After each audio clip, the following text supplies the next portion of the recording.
Pemirsa, pemerintah Provinsi Sulawesi Utara mensosialisasikan relokasi 2 desa di Pulau Ruang. Gubernur Sulut Oli Dondokambe mengapresiasi warga yang dengan senang hati untuk direlokasi. Warga 2 desa yang berada di Pulau Ruang, yakni Desa Liang Patehi dan Desa Pumpente, mendapat sosialisasi terkait relokasi 2 desa tersebut di Kabupaten Bolang, Mongondo Selatan.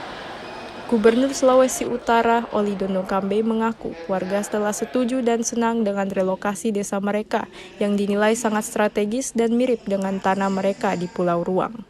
Kepala desa di 2 desa di Gunung Ruang dan seluruh masyarakat kakak yang ada yang diwakili, ada yang datang langsung, kurang lebih hampir 300 kepala keluarga, sudah berdialog, curhat isi hati semua, tapi semua bersyukur karena pemerintah dari awal sampai hari ini tanggap terus untuk menangani para pengungsi, baik yang sekolah maupun yang sakit, semua kita itu semua. Sekaligus juga kita mensosialisasikan lokasi bagi masyarakat yang 2 desa yang ada di Gunung Ruang direlokasi ke daerah Bolang Mongondo Selatan. Dan mereka sudah meninjau, semua mereka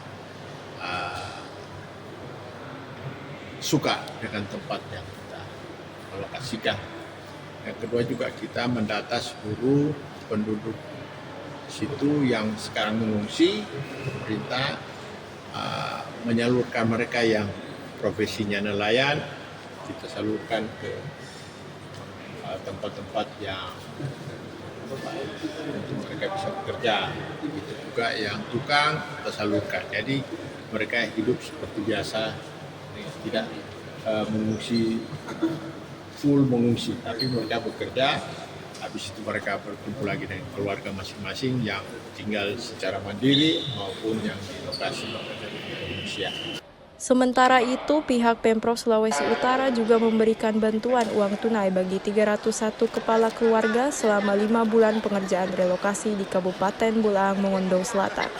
Eka Putra melaporkan untuk Kawan Mua TV.